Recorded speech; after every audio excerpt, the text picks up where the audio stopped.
जय हिंद दोस्तों, welcome to MCQ study. आज 13 जुलाई को हम डिस्कस कर रहे हैं आज का करंट अफेयर। 13 जुलाई 2023 को आज का करंट अफेयर डिस्कस कर रहे हैं।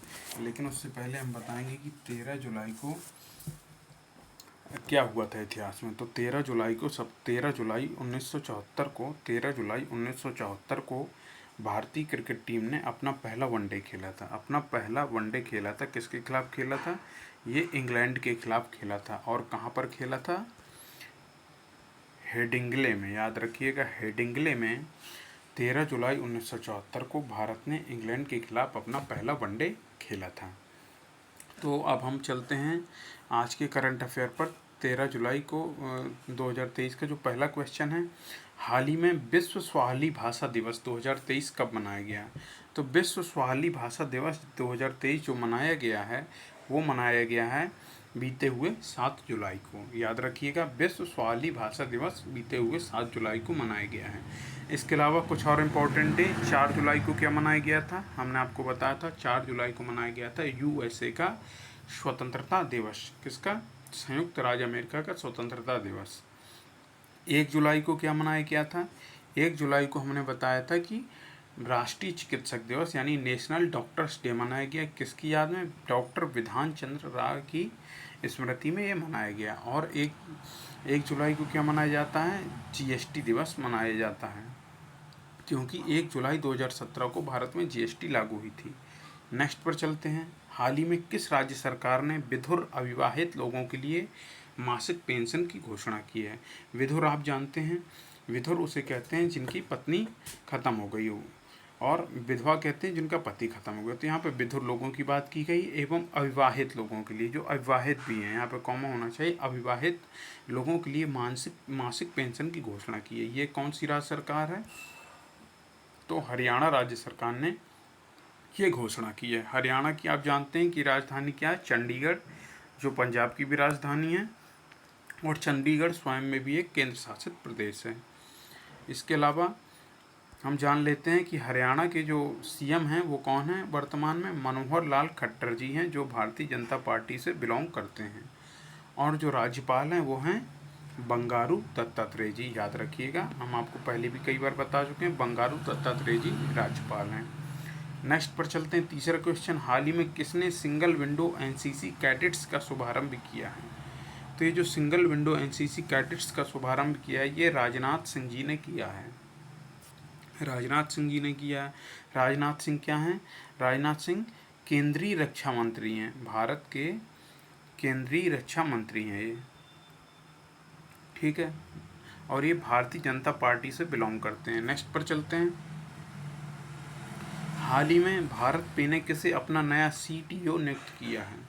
तो भारत पे जो है उसने अपना नया सीटीओ जो नियुक्त किया है वो है पंकज गोयल जी को।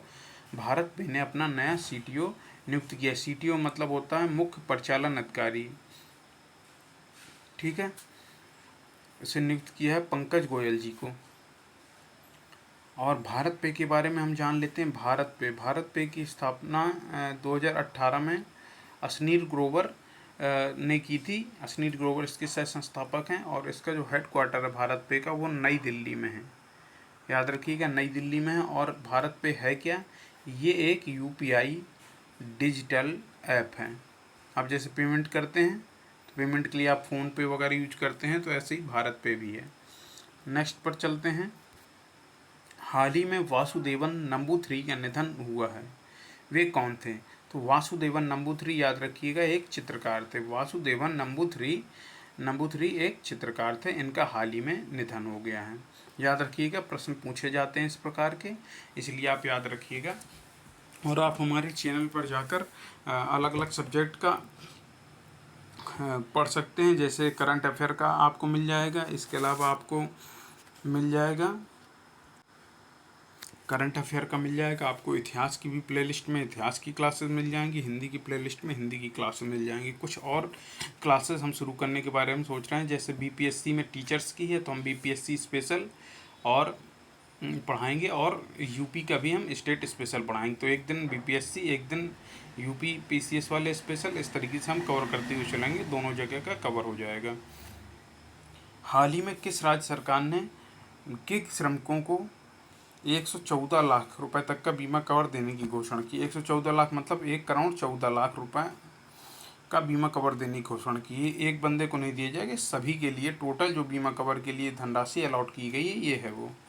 तो ये जो गिग श्रमिकों के लिए जो धनराशि अलॉट की गई है, तो इसका बीमा कवर देने की घोषणा किस राज्य सरकार ने की है? कर्नाटक ने की है। कर्नाटक के बारे में जान लेते हैं। बंगलुरु राजधानी कर्नाटक की। वर्तमान में कर्नाटक के जो सीएम हैं वो हैं सिद्धारमैया कर्नाटक के सीएम हैं। और कर्नाटक के जो राज्यपाल हैं वो हैं थावर चंद गहलोत। याद रखिए कौन है? थावर चंद गहलोत। और जो सिद्धारमैया हैं वो इंडियन नेशनल कांग्रेस यानी कांग्रेस पार्टी से बिलोंग करते हैं। इसके अलावा कर्नाटक के जो डिप्टी सीएम हैं उनके बारे में भी जान लेते हैं। उनका नाम है DK शिवकुमार, कर्नाटक के डिप्टी सीएम हैं। ये भी कद्दावर नेता माने जाते हैं कर्नाटक के। नेक्स्ट पर चलते हैं। हाल ही में किसे RBI ने नए कार्यकारी निदेशक के रूप में नियुक्त किया है? तो RBI ने नए कार्यकारी निदेशक के रूप में जिसे नियुक्त किया है उनका नाम है P वासुदेवन। याद रखिएगा, P वासुदेवन को रिजर्व बैंक ऑफ इंडिया ने नए कार्यकारी निदेशक के रूप में नामित किया है। RBI की स्थापना कब हुई थी? 1 अप्रैल 1935 को RBI की स्थापना हुई थी। और रिजर्व बैंक ऑफ इंडिया का हेडक्वार्टर कहाँ है? मुंबई में है। और रिजर्व बैंक ऑफ इंडिया के वर्तमान में गवर्नर हैं शक्तिकांत दास। याद रखिएगा, शक्तिकांत दास जी। नेक्स्ट पर चलते हैं। हाल ही में किस राज्य सरकार ने वन कर्मियों को आग्नेयास्त्रों के उपयोग के लिए छूट प्रदान की है? तो जो वन कर्मी हैं उनको आग्नेयास्त्र के उपयोग के लिए छूट प्रदान की गई है ओडिशा सरकार द्वारा। ओडिशा के बारे में जान लेते हैं। ओडिशा की जो राजधानी है भुवनेश्वर है। ओडिशा के सीएम जो हैं वो हैं नवीन पटनायक जी। ये बीजू जनता दल से बिलोंग करते हैं, याद रखिएगा। और ओडिशा के जो राज्यपाल हैं वो हैं जगदीश मुखी जी। याद रखिएगा, जगदीश मुखी जी हैं ओडिशा के राज्यपाल। नेक्स्ट पर चलते हैं। हाल ही में किस राज्य सरकार ने विदेशी कैदियों को वीडियो कॉल करने की अनुमति दी है? तो ये महाराष्ट्र राज्य सरकार है जिसने अपनी जेलों में बंद जो भी विदेशी कैदी हैं उन सबों को अपने परिवार वालों से या दोस्तों से वीडियो कॉल करने की अनुमति दी है, जिससे वो लोग उन्हें देख सकें। क्योंकि वो लोग मिलने तो आ नहीं सकते, इतनी दूर रहते हैं, तो उन्हें वीडियो कॉल की अनुमति दी है। हाल ही में 67वां ताई सम्मेलन कहाँ शुरू होगा? जो 67वां ताई सम्मेलन है वो शुरू होगा कोलंबो में। अब हम कोलंबो के बारे में क्या जानते हैं? कोलंबो श्रीलंका की राजधानी है। श्रीलंका की वाणिज्यिक राजधानी कोलंबो है। और जो श्रीलंका की राजधानी मानी जाती कार्यकारी वो है जयवर्धनेपुरा कोट्टी। याद रखिएगा। और श्रीलंका के जो वहाँ PM है वर्तमान में उनका नाम है दिनेश गुणावर्धने। क्या नाम है? दिनेश गुणावर्धने वर्तमान में श्रीलंका के PM हैं। और जो राष्ट्रपति हैं श्रीलंका के उनका नाम है रानिल विक्रमसिंघे। याद रखिएगा, रानिल विक्रमसिंघे वर्तमान में राष्ट्रपति हैं। तो हम नेक्स्ट पर चलते हैं। हाल ही में किस देश की पुरुष टीम ने दूसरा FIH हॉकी प्रो लीग खिताब जीता है? तो ये जो है नीदरलैंड की पुरुष टीम ने दूसरा FIH हॉकी प्रो लीग खिताब जीत लिया है, याद रखिएगा। तो ये नीदरलैंड ने जीता है। नीदरलैंड के बारे में जान लेते हैं। नीदरलैंड की जो राजधानी है वो है एम्स्टर्डम यहाँ की राजधानी है। और यहाँ पे जो भाषा बोली जाती है वो डच भाषा बोली जाती है। यहाँ की जो मुद्रा है नीदरलैंड की यूरो है। यूरो से पहले डच गिल्डर थी, लेकिन इन्होंने यूरो अपना लिया है। और यहाँ के जो प्रधानमंत्री हैं उनका नाम है मार्क रुट्टे। याद रखिएगा, मार्क रुट्टे यहाँ के प्रधानमंत्री हैं। नीदरलैंड के बारे में एक बार फिर से हम रिवीजन कर लेते हैं। नीदरलैंड की पुरुष हॉकी टीम ने FIH हॉकी प्रो लीग खिताब जीता है। नीदरलैंड की राजधानी है एम्स्टर्डम, भाषा है डच, प्रधानमंत्री है मार्क रुट्टे, मुद्रा जो है वर्तमान में यूरो है। यूरो से पहले डच गिल्डर थी। और ये इन्होंने दूसरा खिताब जीता है। नेक्स्ट पर चलते हैं। हाल ही में भारतीय नौसेना ने कहाँ आउटरीच कार्यक्रम शुरू किया है? तो भारतीय सेना यानी इंडियन आर्मी ने अपना आउटरीच प्रोग्राम लद्दाख में शुरू किया है। हम भारतीय सेना प्रमुख के बारे में जान लेते हैं। इनका नाम है जनरल मनोज पांडे जी। और लद्दाख जो है, लद्दाख की राजधानी है लेह। यहाँ पर मात्र 2 ही ज़िले हैं लद्दाख में। क्या नाम है कि कारगिल और एक लेह। लद्दाख एक केंद्र शासित प्रदेश है जो 31 अक्टूबर 2019 को बना था। लद्दाख के प्रशासक वर्तमान में BD मिश्रा जी हैं, जो रिटायर्ड ब्रिगेडियर ही हैं। नेक्स्ट पर चलते हैं। FPSB इंडिया के CEO कौन बने हैं? आप मुझे FPSB इंडिया का जो फुल फॉर्म है आप मुझे कमेंट सेक्शन में बताएंगे। तो इसके जो CEO बने हैं कृष्ण मिश्रा जी। आप बताइएगा कि FPSB का इंडिया का जो फुल फॉर्म है वो क्या है। नेक्स्ट पर चलते हैं। कौन सी पुस्तक मलाला यूसुफजई द्वारा लिखी गई है? मलाला यूसुफजई द्वारा पुस्तक लिखी गई है वी आर डिस्प्लेस्ड। इस प्रकार से प्रश्न आ सकता है कि वी आर डिस्प्लेस्ड पुस्तक किसके द्वारा लिखी गई? तो हम बताएंगे मलाला यूसुफजई के द्वारा। मलाला यूसुफजई एक महिला सशक्तिकरण के लिए कार्य करने वाली कार्यकर्ता हैं। इन्होंने अपना NGO खोला है मलाला फाउंडेशन नाम से, जो महिलाओं की शिक्षा के लिए कार्य करता है और उनके सशक्तिकरण के लिए अपना योगदान देता है। हमने आपको क्या बताया था, कल क्या बताया था? 12 जुलाई को हमने बताया था कि अंतर्राष्ट्रीय मलाला दिवस मनाया जाता है। क्यों मनाया जाता है? एक तो मलाला यूसुफजई का जो जन्म हुआ था 12 जुलाई 1997 को हुआ था, और इन्होंने 12 जुलाई 2013 को संयुक्त राष्ट्र संघ के मुख्यालय में अपना भाषण दिया था, जिसकी बहुत सराहना हुई थी। तो संयुक्त राष्ट्र संघ ने 12 जुलाई को अंतर्राष्ट्रीय मलाला दिवस मनाने का निर्णय लिया है। नेक्स्ट पर चलते हैं। जुलाई 2023 में लिथुआनिया में भारत के अगले राजदूत के रूप में किसे नियुक्त किया गया है? तो भारत के अगले राजदूत के रूप में लिथुआनिया में देवेश उत्तम जी को नियुक्त किया गया। याद रखिएगा, देवेश उत्तम जी को नियुक्त किया गया। ये एक भारतीय विदेश सेवा के अधिकारी हैं। और लिथुआनिया के बारे में जान लेते हैं। लिथुआनिया की राजधानी है विल्नुस। याद रखिएगा, विल्नुस लिथुआनिया की राजधानी है। और यहाँ ये जो है लिथुआनिया एक यूरोप महाद्वीप का देश है।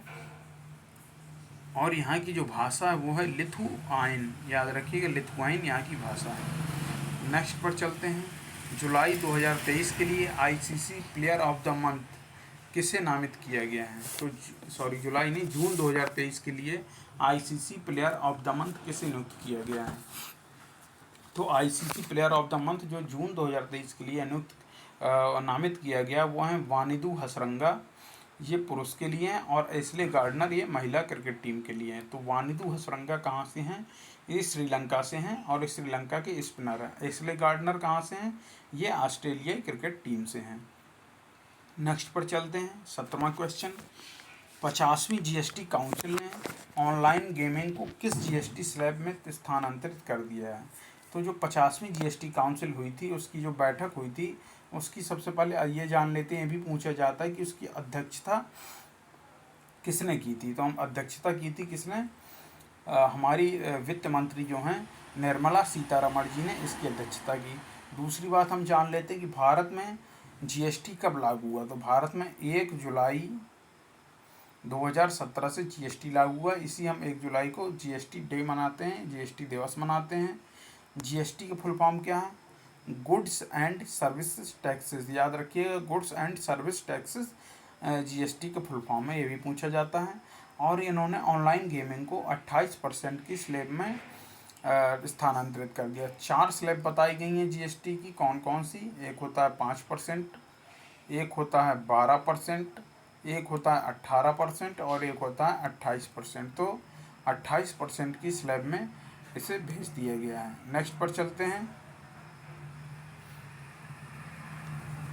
किस भारतीय कंपनी ने नौसेना की पनडुब्बियों के निर्माण के लिए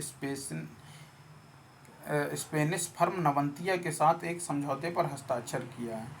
तो ये जो स्पेनिश फर्म नवंतिया इसके साथ किया है L&T यानी लर्सन एंड टुब्रो नामक जो कंपनी है, उसने स्पेनिश फर्म नवंतिया के साथ पनडुब्बियों के निर्माण के लिए एक समझौते पर हस्ताक्षर किए हैं। हम L&T के बारे में जान लेते हैं। L&T एल&टी के जो फाउंडर हैं उनका नाम है Henning Larsen and Soren Kristian टर्बो। याद रखिएगा, फाउंडर जो है Henning Larsen and Soren Kristian टर्बो, इन्हीं के नाम पे लार्सन एंड टर्बो नाम रखा गया है। इसकी स्थापना की गई थी 7 फरवरी 1946 को। एल&टी का जो हेड क्वार्टर है वो कहाँ पर है? मुंबई में इसका हेड क्वार्टर है, मुंबई में इसका हेड क्वार्टर है। और जो वर्तमान में एल&टी के सीईओ हैं वो हैं एस.एन. सुब्रमण्यम। याद रखिएगा, एस.एन. सुब्रमण्यम। एल&टी के बारे में एक बार फिर से जान लेते हैं। एल&टी मैन्युफैक्चरिंग, इंजीनियरिंग और इस वगैरह ये कंपनी है, और इसने नौसेना की पनडुब्बियों के लिए स्पेनिश फर्म नवंतिया के साथ समझौता किया है। एल&टी का जो हेड क्वार्टर है मुंबई में है। 7 फरवरी 1946 को इसकी स्थापना Henning Larsen and Soren Kristian टर्बो ने की थी। इसका जो हेड क्वार्टर तो हमने आपको बताया मुंबई है, और इसके जो सीईओ हैं वर्तमान में वो हैं एस.एन. सुब्रमण्यम। तो दोस्तों, आज का करंट अफेयर यहीं पर पूरा होता है। अगर आपको ये हमारा प्रयास पसंद आया तो इस वीडियो को लाइक करिए, कमेंट करिए, शेयर करिए और ज़्यादा से ज़्यादा लोगों को हमारे वीडियो के बारे में सजेस्ट करिए। अब हम आपसे मिलते हैं नेक्स्ट वीडियो पर। जय हिंद, जय भारत।